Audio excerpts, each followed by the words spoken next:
chapitre 16. Il se rendit ensuite à Dèbe et à Lystre, et voici, il y avait là un disciple nommé Timothée, fils d'une femme juive, fidèle et d'un père grec. Les frères de Lystre et l'Icône rendaient de lui un bon témoignage. Paul voulut l'amener avec lui et l'ayant pris, il le circoncit à cause des Juifs qui étaient dans les lieux là, car tous savaient que son père était grec. En passant par la ville, il recommandait aux frères d'observer les décisions des apôtres et des anciens de Jérusalem. Les églises se fortifiaient dans la foi et augmentaient en nombre de jour en jour.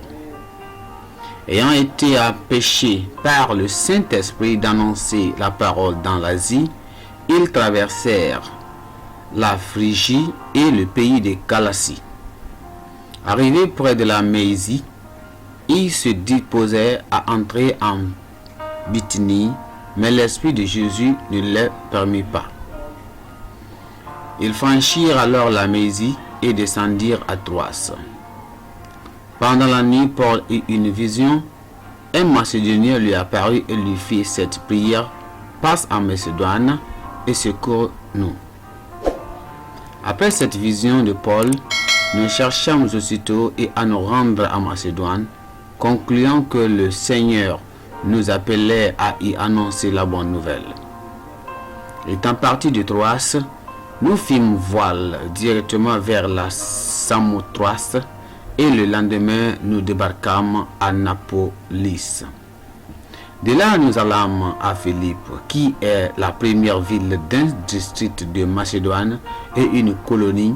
Nous passâmes quelques jours dans cette ville. Le jour du sabbat, nous nous rendîmes hors de la porte vers une rivière où nous passions que se trouvait un lieu de prière. Nous nous assîmes et nous parlâmes aux femmes qui étaient réunies. L'une d'entre elles, nommée Lydie, marchande de pourpre et de la ville de Thyatire, était une femme craignant Dieu et elle écoutait. Le Seigneur lui ouvrit le cœur pour qu'elle fût attentive à ce que disait Paul. Lorsqu'elle y était baptisée avec sa famille, elle nous fit cette demande: si vous me jugez fidèle au Seigneur, entrez dans ma maison et demeurez-y. Et elle nous pressa par ses insistances. Comme nous allions au lieu de prière, une servante qui avait un esprit de python et qui en devinait procurait un grand profit à ses maîtres, vint au devant de nous et se mit à nous suivre, Paul et nous, et elle criait: ces hommes sont des serviteurs de Dieu très haut et ils vous annoncent la voie du salut. Elle fit cela pendant plusieurs jours. Paul, fatigué, se tourna et dit à l'esprit: je t'ordonne au nom de Jésus de sortir d'elle. Et il sortit de l'heure même.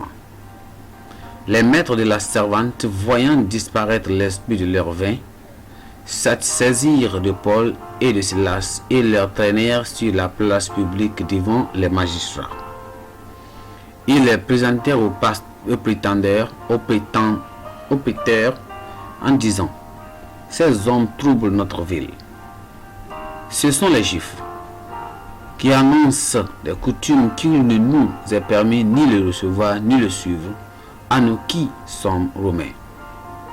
La foule se souleva aussi contre eux, et les prêteurs, ayant fait arracher leurs vêtements, ordonnèrent qu'on les bâtît de verges. Après qu'on les eut chargés de coups, ils les jetèrent en prison, en recommandant aux geôliers de les garder sûrement. Les geôliers ayant reçu cet ordre, les jetèrent dans les prisons intérieures et leur mit les ceps aux pieds. Vers le milieu de la nuit, Paul et Silas priaient et chantaient les louanges de Dieu, et les prisonniers les entendaient. Tout à coup, il se fit un grand tremblement de terre, en sorte que les fondements de la prison furent ébranlés. Au même instant, toutes les portes s'ouvrirent et les liens de tous les prisonniers furent rompus. Le geôlier se réveilla et lorsqu'il vit les portes de la prison ouvertes, il tira son épée et alla se tuer pendant que les prisonniers s'étaient enfouis. Mais Paul cria d'une voix forte: « Ne te fais point du mal, nous sommes tous ici. » Alors le geôlier, ayant demandé de la lumière, entra précipitamment et se jeta tous tremblants aux pieds de Paul et de Silas. Et le fils sortit et dit: « Seigneur, que faut-il que je fasse pour être sauvé ?» Paul et Silas répondirent: « Crois au Seigneur Jésus et tu seras sauvé, toi et ta famille. » Et ils lui annoncèrent la parole du Seigneur ainsi qu'à tous ceux qui étaient dans la prison.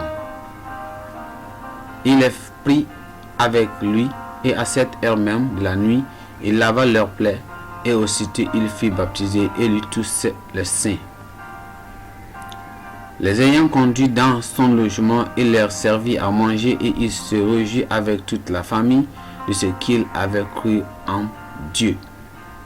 Quand il fut jour, les préteurs envoyaient le licteur pour lui dire au geôlier: « Relâche ces hommes. » Et le geôlier annonça la chose à Paul.